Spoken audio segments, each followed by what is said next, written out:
The Jack Benny Program.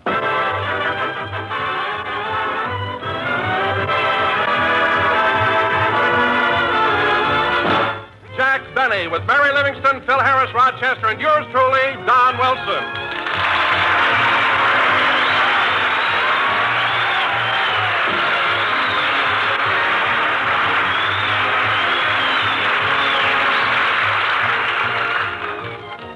And now we take you to Jack Benny's home in Beverly Hills. It's early morning. Jack is still asleep, and Rochester's in the kitchen preparing breakfast.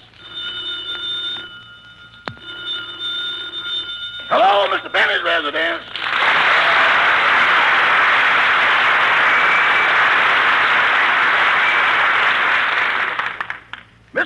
Mr. Benny's residence, star of stage, screen, and radio. So whether you go out or stay home, he's got you trapped.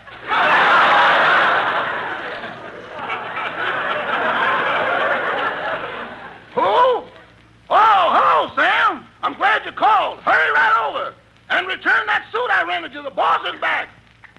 I know your week ain't up yet, but I'll give you your money pronto, pro rata, and providing I'm alive when you get here. That's right. And Sam, we should pass the word along to the rest of my clientele. Goodbye. Well, I guess I'm safe now. Uh-oh. I'll have to dig up some excuse about Mr. Benny's tuxedo. Doggone, when I rented out for Jerome, how did I know they was going to cremate him?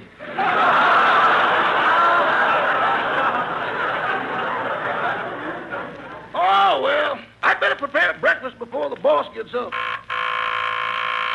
Coming.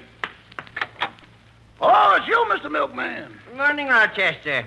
I see by this note you left you want me to start delivering milk again and stop leaving cream. Yeah, Mr. Benny's back. Oh. Say, Rochester, is it true that Mr. Benny is going on the air for a new sponsor? Yes, sir. Well, look, you tell Mr. Benny I'll be listening to him. Goodbye. Goodbye. Oh, by the way, there's a little matter of last month's bill. Here it is. $28 for cream. Okay, I'll write you out a check for it. Wait a minute. Is that a pair of dice you're taking out of your pocket? Mr. Milkman, lay that bill down on the ground. Oh, but Rochester, now look, I don't want It's too late now. I'm wound up. Oh, all right. Here goes. There it is in black and white. Doggone, I've been homogenized again. Well, goodbye and barrel up next month. Oh, Rochester. Rochester.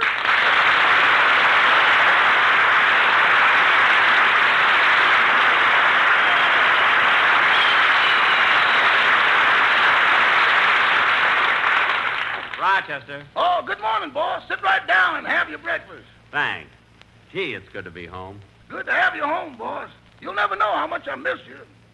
Did you, Rochester? Yeah.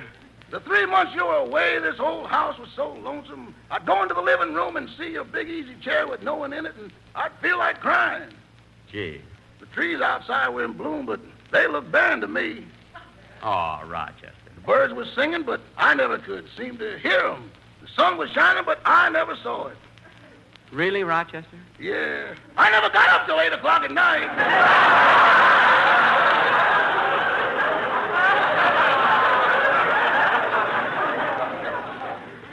Now, cut out this nonsense and get me something to eat.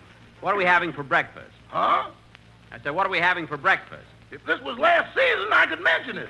If this was last season, you'd have to mention it. Now, get me my breakfast. Okay. Okay, I'll get you coffee. You won't sleep till 8 o'clock at night anymore. Rochester, shut off the egg timer. But I'm getting your coffee. Shut off the egg timer. Okay. Rochester, answer the door. You told me to shut off the egg timer. Answer the door. Okay.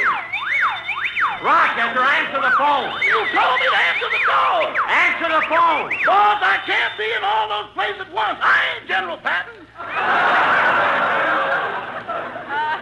We'll talk about your rank later. You stop the egg timer and answer the door. I'll answer the phone. Or the door, rather. Da-da-dee-da-dum, da-dee-da-dum. Oh, boy, it's good to be home. Da-da-da-da-da. Hello, Jack. Mary!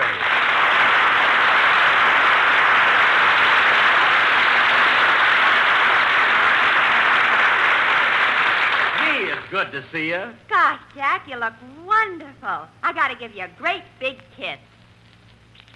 Oh, Mary, not out here on the front porch. Another one. Mary, please, you're embarrassing me. One more, Jack. Mary, for heaven's sake, put me down.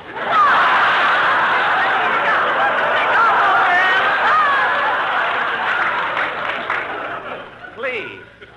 Oh, Jack, what are you ashamed of? I haven't seen you in 3 months, and that's a long time to go without a kiss. Gee, Mary, you mean you haven't kissed anybody for 3 months? Leave me out of it. I'm thinking about you. Oh, thanks. Gosh, Jack, it's good to see you. How was your trip? Come on in. I'll tell you all about it.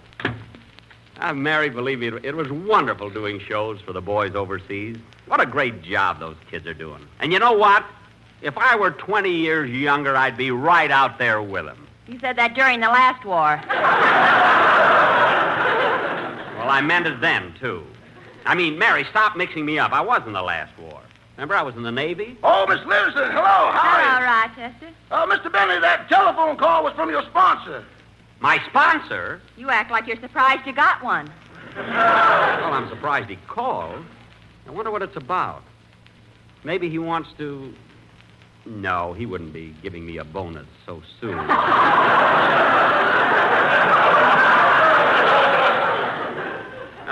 I wonder what it can be. Well, maybe he wants to know who you're going to have for a singer. You still haven't got anyone to replace Dennis Day.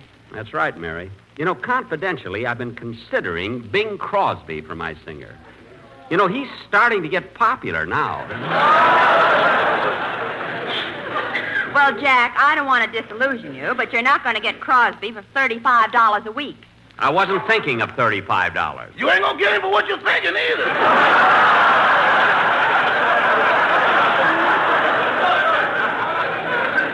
Oh, I don't know. Oh, Jack, what are you talking about? You can't hire Crosby. He makes thousands of dollars a week. Well, hey, maybe I could get his little son, Larry. He sings, too. Or for $5 more, maybe I could get the twins. Why don't you wait another year? You might have more to choose from. Oh, well, I'm not going to worry about it now. I'll find a singer. Come in! Hiya, Jackson. Hello, Jack. Filthy!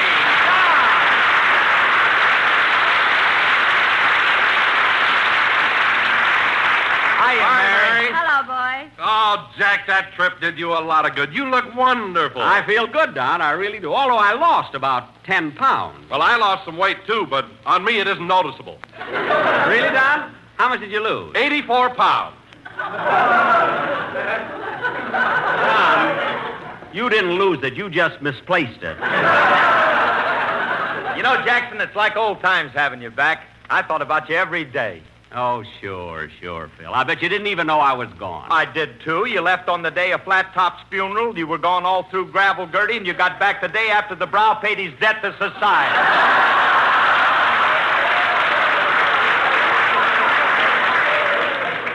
The Brow, Gravel Gertie? What are you talking about? I bet you don't even know about the Summer Sisters being in that iron clamp. The Summer Sisters. How do you like that? The newspapers spend millions of dollars trying to educate people, and he don't even take advantage of it. Well, I've been away. I don't know what's going on around here. Say, Phil. Why, Jack, Phil was on the Kay Kaiser program. Well, that must have been nice. For 13 weeks. 13 weeks. Now I know you're a jerk. What do you mean? If you couldn't answer the questions the first week, why did you keep going back?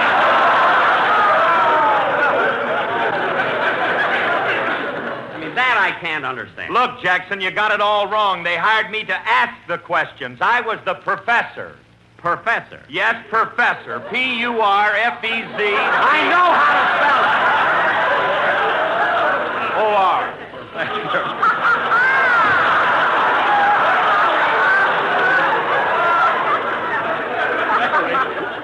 I Remind me to listen in Wednesday night. I want to hear Phil ask those questions. Jack, starting Wednesday night, Kay Kaiser will be back on the show. Oh, then I'll surely listen. Well, fellas, I hate to break this up, but I got a call from my sponsor, and I have to go over and see him.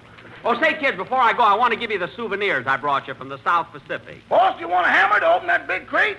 No, not the crate. The souvenirs are in the valises. Well, what's in the crate? Never mind. You're acting kind of funny about that crate, Jack. Why don't you open it? I don't have to. The souvenirs are in the valises. Then what have you got in that crate? It's something I brought home for myself. I got it on one of the islands in the South Seas. Well, open it up, Jack. Let's see what it is. Don, it's nothing. You wouldn't be interested. Rochester, give me that hammer. I'm going to open it up. Here you are, Mr. Harris. Phil, please. Phil, it's just a little thing I picked up on one of the islands. It's for me. Phil! Well, it's open. Phil, you have no right to pick up... Hey, Jackson, what are you so excited about? There's nothing in this crate but a grass skirt. Nothing but a grass skirt? Let me... Oh, darn it, she got away. Isn't that awful? Why, Jack Benny, do you mean you actually tried to bring back a... Mary, help is hard to get, and stop leering at me. Now, come on, Mary. We're going down to see my sponsor. See you later, fellas. I'll see you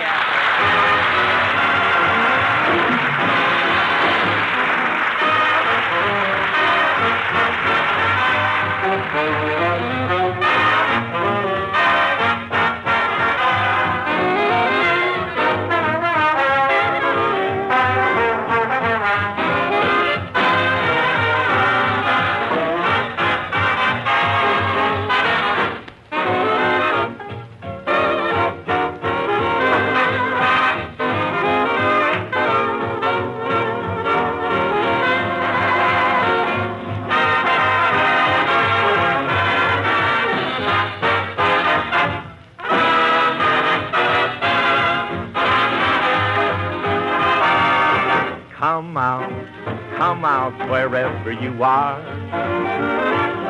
I know you're not very far. How I wish you'd hurry, 'cause I'm inclined to worry. These arms of mine are open, you'll appear. Where are you, dear? Come out wherever you are. Come out from under that star. Yes, and incidentally, mentally, I'm not up to par. So come out, wherever you are.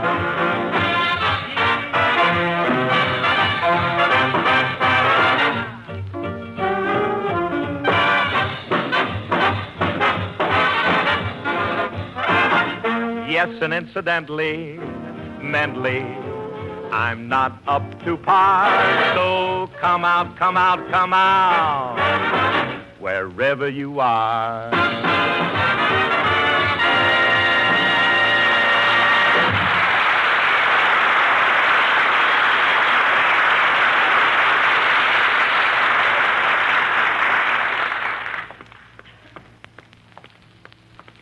Here it is, Mary. Here's my sponsor's office, George W. Hill. Let's go in. Okay. And, Mary, please try and act nice, will you? Oh, Jack, stop worrying. Even though he is your sponsor, you don't have to fall all over him. Don't be silly, Mary. I'm going to treat him just like any other person. But, Jack, you never brought a girl an orchid. Why bring him one? Well, you know, Mary, a man in his position has got almost everything else. Come on, let's go in. Miss, will you please stop into Mr. Hill's office, step in and tell him I'm here? Yes, sir. Well, I haven't heard that side of it before. But continue. Your opinions interest Pardon me. me, Mr. Hill. Yes, Miss Bates? Jack Benny is waiting in the outer office. Oh, good. Tell him I'll see him in a few minutes. I'm in conference right now. Yes, sir. Now, as I was saying, your opinions interest me. I'd like to hear more of them. Well, first of all, Mr. Hill,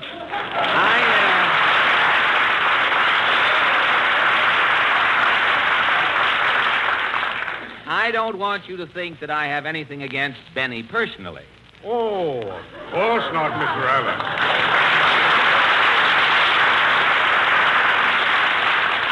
You see, Mr. Hill, with Allen, it's 2 receptions to 1 instead of...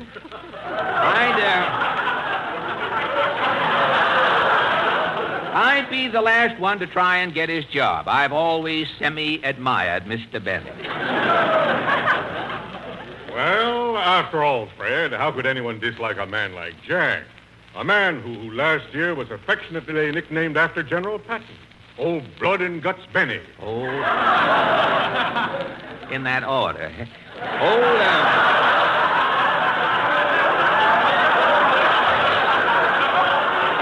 Old Blood and Guts Benny. You mean old toupee and wrinkles. Old blood and... Why, you know, Mr. Hill, last week his doctor took a sample of Benny's blood and sent it to the laboratory to be analyzed. It came back with a note saying, "Congratulations. Put an olive in this and you've got a martini." Blood, why, Benny wasn't delivered by the stork. He was brought by a leech. Mr. Allen, hearing you talk, I get the impression that you don't like Mr. Benny. Oh, I'm sorry I gave you that impression, Mr. Hill. I'm really very fond of Jack. He's one of my best friends. It's just that I hate to see him go back on the air and be a flop. But what makes you think Benny will be a flop? He always gets laughs. Mr. Hill. Anyone can get laughs who tells a joke, wiggles his ears, drops his pants, and then shows a Bob Hope movie on the seat of his underwear.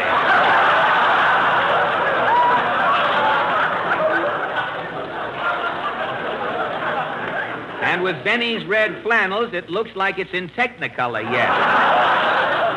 How could he miss? But, Mr. Allen, I am a businessman. I don't care how a comedian gets his laughs as long as he sells a product. And I think lots of people will sit by the radio, smoke a cigarette, and listen to Jack Benny. Mr. Hill, that is an impossibility if I have ever heard one. Smoke a cigarette and listen to Benny. How in the world can anyone smoke and hold his nose at the same time?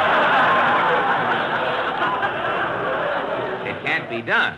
You know, Fred, I'm a little surprised hearing all this. You see, when I hired Jack, I thought he had a large following. No, he just looks that way when he's not wearing his girdle, Mr. That large following is all Benny. Well, look, Fred, perhaps it isn't too late. Do you think I could help the program if I got rid of Benny? No, by all means keep Jack on the program, Mr. Hill. Just cut his part down a little. Oh, cut his part down a little, eh? Well, look, Mr. Hill, I know you're a busy man, and I want to run down the hall and see your assistant for a few seconds. I may drop back a little later. Okay, Fred. You'll find Mr. Stauffer's office quicker if you go through that rear door. I knew he'd be in the rear. Thank you. So long. Now, let's see.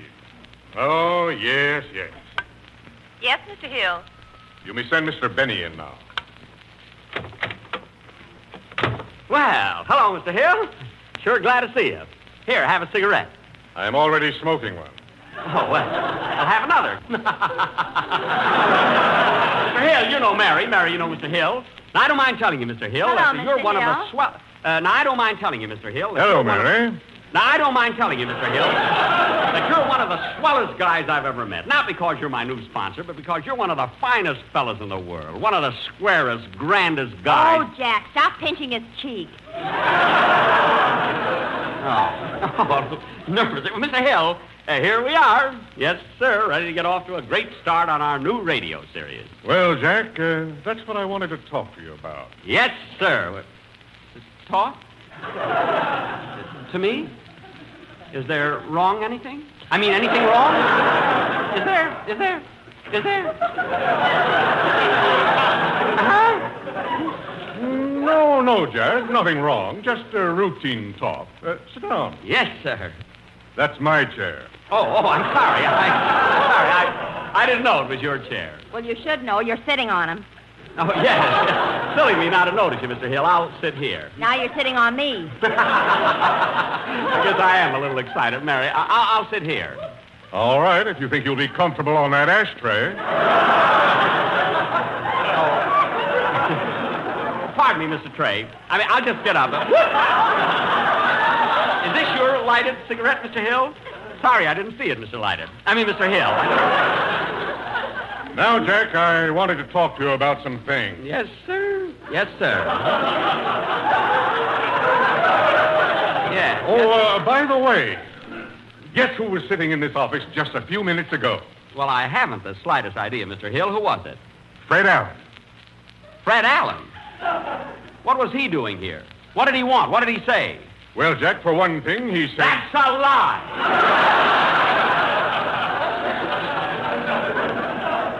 And when I see him, I'm going to get... Now, Jack, that's no attitude to take. Fred doesn't dislike you. Why don't you try to like him? How can anyone like a guy who looks like he does? Oh, Jack, Allen isn't so ugly. How would you know? You can't see his face until you lift the bags under his eyes. And with that pained expression, he looks like a hen trying to lay a square egg. So don't tell me about Allen. Now, Jack, don't get excited. And please stop biting my nails. If I ever meet that sneak face to face, I'll tell him a Well, thing. Mr. Hill, I just dropped back to say goodbye, and, why, Jackie Benny. Freddie, old boy. Jack, old pal, it's certainly good to see what's left of you. Thanks, Freddie. I was just telling Mary and Mr. Hill how much I've missed you. Yes, sir, Jack. It's great being together again. I'll say it is. Well, tell me, Freddie boy, what are you doing out here in Hollywood? Oh, making a picture. I'm over at United Artists. Oh, yes. I heard that Boris Karloff isn't there anymore. I know, and I heard that since you've been with Warner's, the studio isn't there anymore. Now, listen here, Alan. Jack, it's your own fault. You always have a chip on your shoulder. I haven't got a chip on my shoulder. No, he's right, Mary. That's his head. His head looks like a knothole with skin on it. Now, that settles it, Alan. I've tried to be friends with you, but you won't have it that way. I'd punch you right in the nose if there wasn't a lady present. I'll leave, Jack. You sit down. Now, you listen to me, Alan. And you listen to me, Benny. You'd punch who in the nose? I'd punch you in the nose if it weren't for your wife and children. I haven't got any children. Then why aren't you in the Army? Answer that, civilian. Oh, Jack, for goodness You sake. keep out of this. Now, listen, Alan, for the last time, I want you to mind your own business. Jack, why don't you and Fred shake hands and You try shut to... up. Now, listen, I want to tell... Oh, my goodness. I said that to my sponsor. Mr. Hill, I didn't mean to say shut up to you. I meant just to say be quiet. Please be quiet. I didn't mean it at all. I never think to say like that to you. Mr. Hill, don't stand there with your back to me. Freddie boy, please tell Mr. Hill I didn't mean it. It was an accident. It was all a big mistake. Fred, don't stand there with your back to me. Mary, tell Mr. Hill it was all a mistake. Tell him I'm sorry. Tell him anything. Just say something.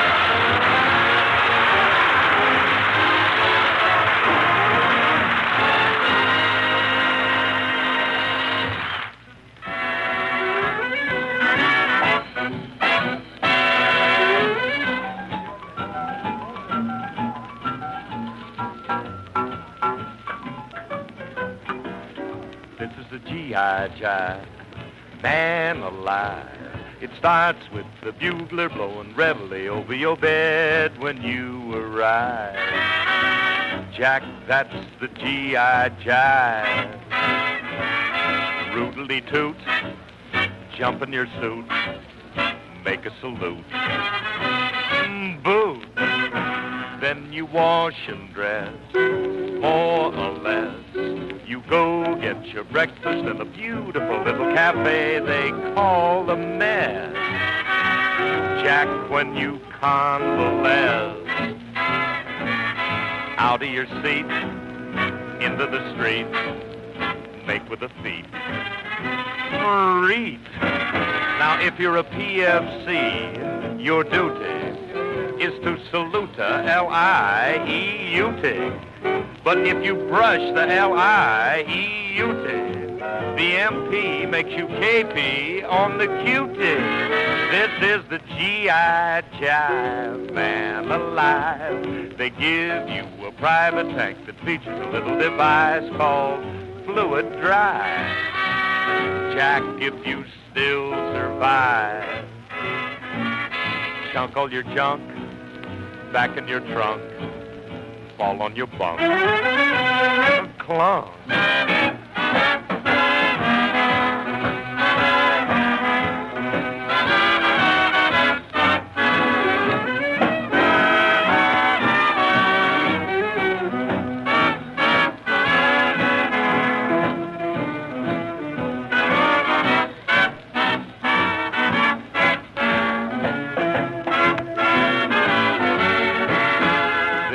G.I. jive.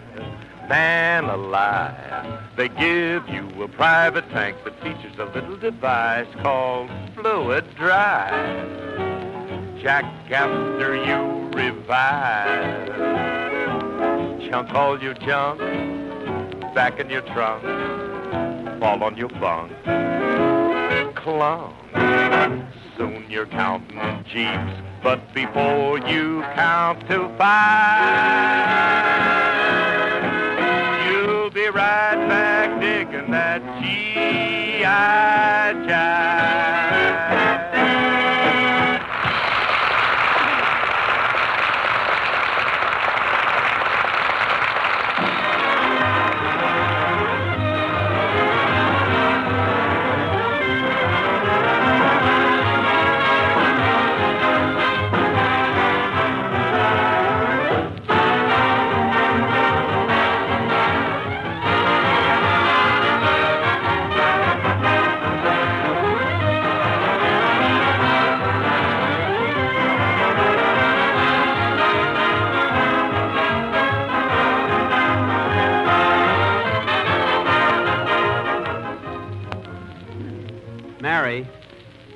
Mary, do you think Mr. Hill was really angry at me because of what I said? Oh, no, Jack. He knew you were excited and nervous. Gee, I hope so. Say, Jack, what are you going to do about a new singer for our show? We have to get somebody since Dennis is in the Navy. Well, I don't know, Mary. I thought maybe next Sunday I would talk to Frank Sinatra and see if I can make a deal with him. Frank Sinatra? Yeah. But, Jack, he's got 2 programs already. Well, then maybe he'll hire me. We'll get together some way. I'll ask him to drop over next Sunday. Good night, folks.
This is the Armed Forces Radio Service.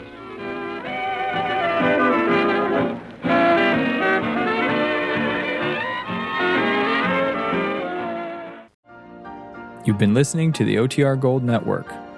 Find more classic radio at otrgold.com.